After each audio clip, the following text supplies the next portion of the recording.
Welcome to the Oracle ADF overview demo. My name is Shai Schmelzer and I'm part of the Oracle J developer team. Oracle ADF is Oracle's strategic development framework for enterprise application. It allows you to access information from multiple sources and expose them to multiple channels, including web, mobile, Office, and cloud.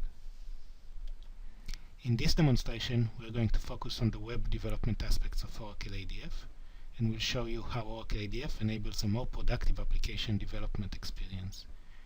We'll show you how ADF uses visual and declarative development approach to define business services in a declarative way, create rich web user interfaces, leverage an advanced controller layer, and simplify binding of user interfaces to business services.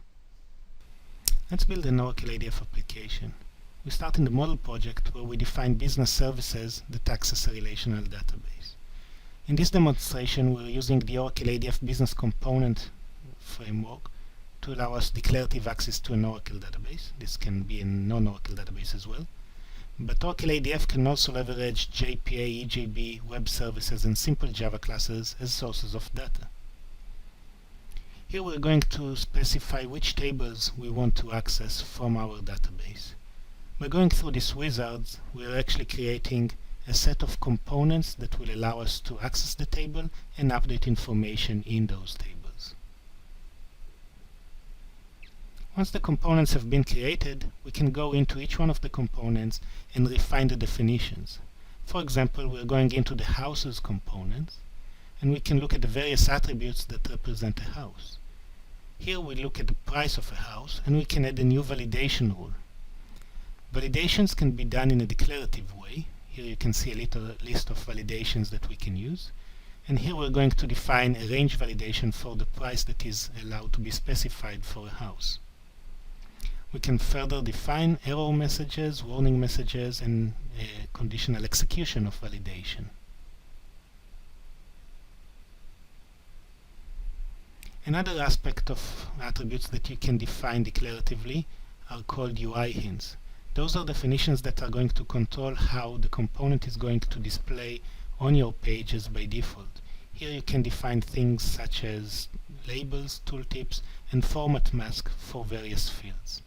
Here we're doing it for the price field. All of those definitions are kept in a separate resource bundle, allowing you to further translate it into different languages as needed. Now that we completed our business services creation, let's go over and create a new web page for our application. We are using JSF and the facelets technology, and while our page can be based on an existing template, we can also choose a quick layout from a collection of layouts provided by ADF. This is the visual editor where we can actually design our page. We're going to use ADF faces, a set of over 150 components to define the layout and content of our page. We're using components such as a splitter and panel dashboard to define dynamic areas in our page. Inside the panel dashboard, we're going to add a few boxes to separate our information into areas on the page. ADF supports visual development of user interfaces, and you can further define and refine the definition of each component by using the property inspector. Let's use the splitter again to split the top part of the page into two areas and allocate a section on the right where we can display collections of data. In this case, this is where we're going to display information from the houses table.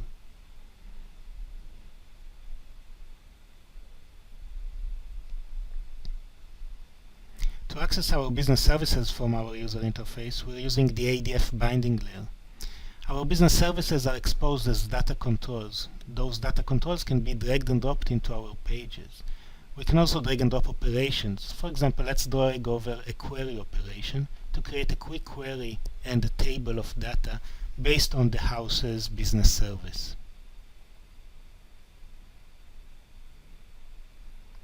We can then move the table of information into the right section of the page.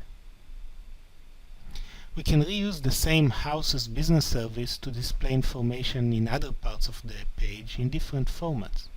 For example, let's take the same object, drag it into the page, but this time drop it as an ADF form. This allows us to create either read-only or updatable forms where we can update information directly into the tables. We select which fields to show, we can rearrange them, and once they are created, we are free to go ahead and manipulate them as needed. For example, we can convert the type of user component that is used to display the price of a house into an input number slider component. Again, by using the property inspector, we can set the step size for the arrows that are used in this component. Dragging over components into the page can be used to display information in various formats, not just simple data pages, but in this case we're going to show you how dragging over the houses can be used to display geographical maps. The same technology is used for binding into various types of user interfaces. Over here we're specifying the location of the house, the information that we want to show on the map, and using Oracle ADF Faces Map component, we'll be able to display a map of the location of the houses from our table. In the same way of working, you can set properties for the map behavior, for example, to automatically zoom onto the houses that are being displayed. Another layer of Oracle ADF is the controller layer.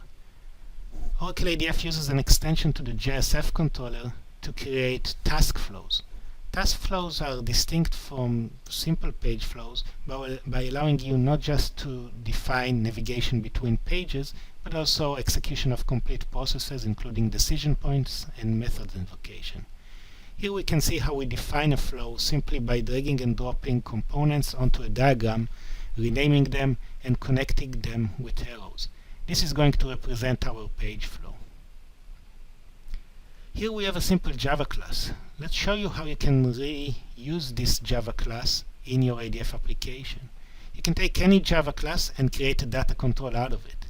Once you create a data control, similar to how you created a data control that accesses the database, the class itself doesn't change. We simply keep metadata information about the class structure. And now the class is exposed in our data control for you to use. Here you can, for example, pick up one of the methods from the class and drag it into our page flow. This method expects a parameter, so we're going to use a page flow scope, which is a new scope that ADF introduced into the world of JSF. This scope allows us to pass information between multiple pages in our application. Now that we have the components of our flow, we're left with the need to connect them. We'll do it simply by dragging and dropping arrows and connecting the first page to a method execution, to the second page, and then back to the first page.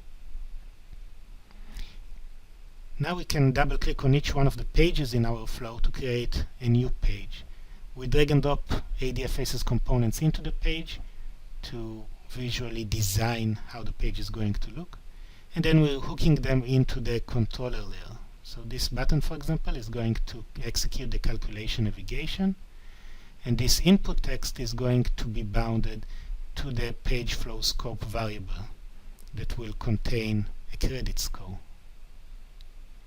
This is going to be passed to the function, and then the function is going to calculate the rates of mortgages offered, and we're going to display it on this page.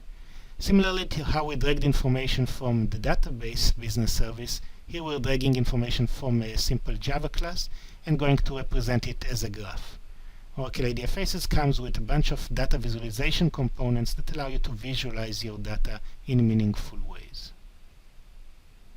Now that we completed creating our page flow, the next step is to show you how page flows can be reused inside other pages.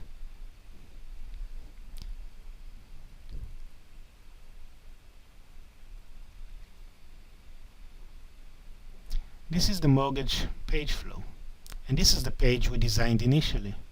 What we can do is drag and drop this page flow as a region inside our ADF page. This allows us to build our application in a hierarchical way and reuse task flows across multiple pages and multiple applications. Here's our application running in the browser. We can resize the page areas. We can execute queries. For example, let's search for houses in a specific city. This executes a query by example against the table in the database and fetches information into our page.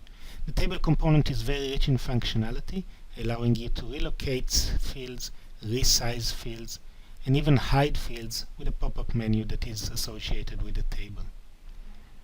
We can now, for example, execute finer refinement of our query, for example, searching for houses in a specific price range.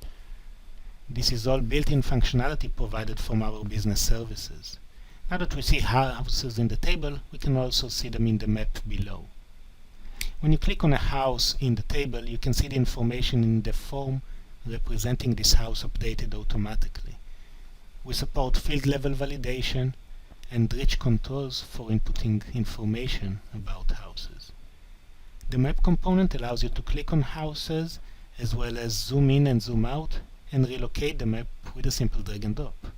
And on the right side we can see our page flow where we can insert a credit score and get offered multiple mortgage rate.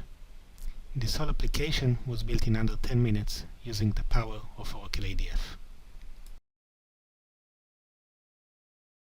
To learn more about Oracle ADF, visit the OTN page for Oracle ADF and follow us on Twitter and Facebook.